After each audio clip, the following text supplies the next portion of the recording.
You guys knew this video was coming. The 13 things I hate about the Polestar 3. And again, guys, this is just a fun series where I point out negatives and things I don't like. And hate may necessarily not be the correct word, but that is the title of this video and this series. I also have the counterpart to balance everything out, which is going to be the next video called 13 Things I Love About the Polestar 3. So if you think I'm too negative or too picky or too dumb in this video, go watch that next one because you can see how positive and cool and laid back I can be. And guys, if you're new here, I absolutely love the Polestar 3. I've tested this a whole bunch here on the channel, and I recommend you guys to go check out my triple range test comparing this to the Porsche Macan and also Audi Q6 E-Tron.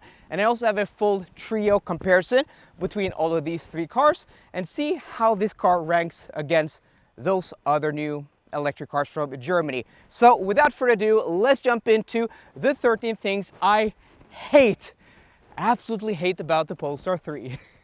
The steering wheel buttons are completely unlabeled. So what they actually do, well, your guess is as good as mine until we start pressing some buttons. So let's press some buttons. Let's try the left D-pad first. So yeah, that doesn't seem to do anything. What about this one? Nope. Okay. What about the right D-pad? Well, yeah, clearly these don't do anything. And you may be thinking, well, Chris, you're obviously an idiot because these four corners aren't actually buttons. Only these in the middle are buttons. Well, if we look at the Volvo EX90 and the Volvo EX30, which has the same steering wheel control layout, these are actually, not all of them, but most of them are actually labeled as buttons. And I briefly tested the EX90. And yeah, you can do stuff with these buttons. So what about these? Yeah, that doesn't do anything. So you have to engage adaptive cruise control first while driving, which you do by pressing this down when you're driving, and then you can increase and decrease the speed. But obviously we're stationary now, so that doesn't work. What about the right D-pad? Well, voice commands. Okay, and voice guidance. This does change the view of the driver display. That's it. You can't even turn up and down the volume with any of the steering wheel buttons or skip track. Yeah, that's just dumb. Why not? Why can't you do anything? That's so dumb. And talking about buttons and switches, apart from these buttons here, there are very few switches in the cabin of this car. And because this is your gear selector, there's no stock to do your window wipers on the right side. The only stock you have is this on the left side. This that does your window wipers, your blinkers, and your washers. And then down here, your only knob is this to turn up and down your volume and skip forwards and backwards for track. And because the whole center console here is basically a touchscreen, you don't have any buttons there either. On the driver door, it's not much better. You have these two switches, your left and right windows, but if you want to adjust the rear windows, you have to push this button, and then you can adjust the left and right rear windows. If you want to put up and down the front windows again, you have to push this. You can lock and unlock your doors, but there's no controls here for your mirrors. Yeah, lack of buttons, and this setup here is just dumb. I really hate it. And of course, people are going to comment, why do you need to adjust your mirrors? You do it one time through the infotainment system and then you're set. Well, if you live in a city where you have curbs, like if you ever park and you ever parallel park where there's a sidewalk and there's a curb and you have, I don't know, this Polestar 3 with the 22-inch performance wheels, it's really hard seeing the curb through this 360 camera. It may be great, but guys, can you show me where the curb is? No, you have to look out of the mirror. And if you're not able to adjust the mirror on the fly, yeah, that is bothersome and just a pain in the butt.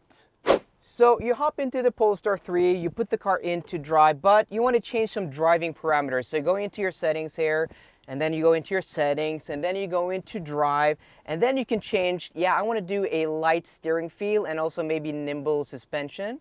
And then I want to do performance mode for the power delivery.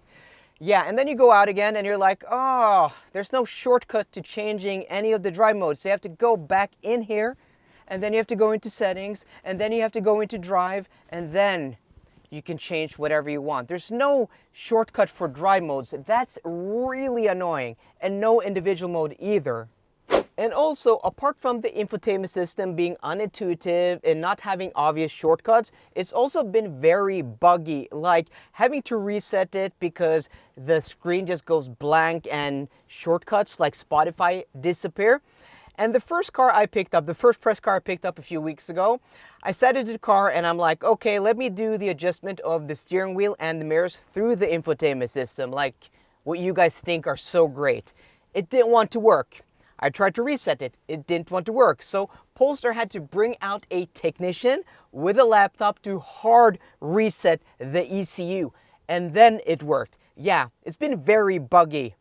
The Polestar 3 doesn't have the biggest trunk on paper, or if you want to transport a person in the trunk, it's not the most accommodating, as I showed you guys in my triple review.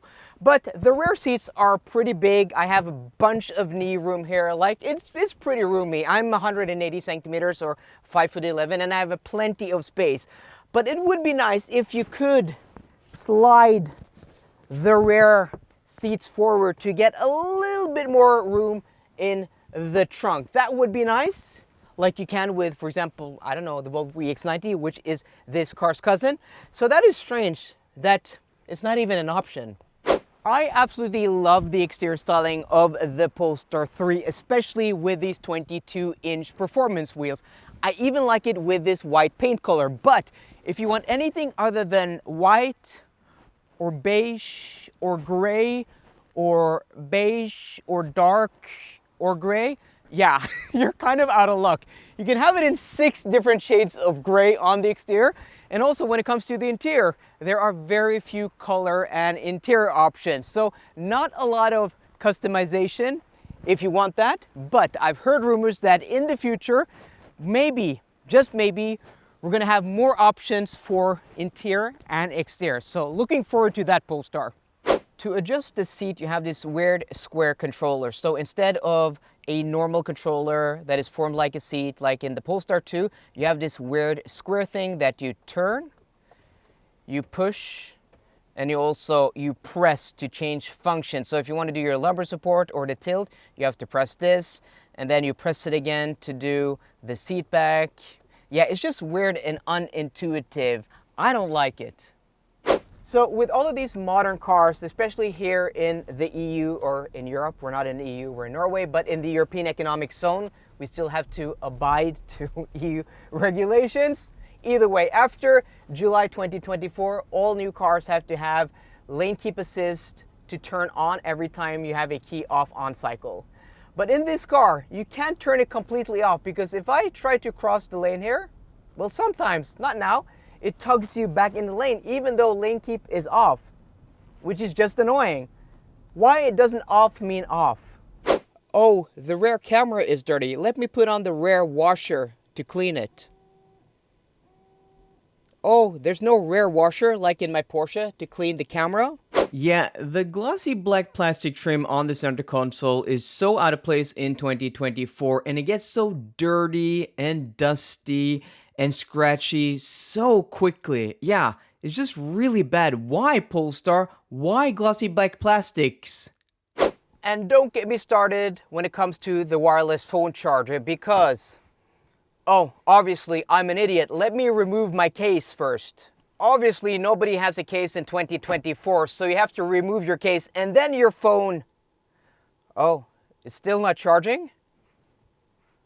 It's still not charging.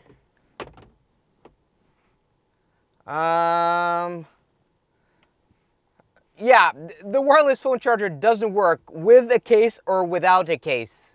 So there we go, guys. Those are the 13 things I hate about this car, because like every other car we test here on the channel, this isn't perfect either, but I absolutely love this car. So to find out how much I love this car, check out the next video, 13 things I love about the Polestar 3. So let me know down below. The 13 things I hate, am I too picky? Do you also hate them? Or don't you understand why I have niggles with these things at all? Let me know in the comment section down below. So guys, I hope you enjoyed today's video. If you did, please drop me a thumbs up down below. And for more car content, as always, please subscribe. See you guys later and goodbye.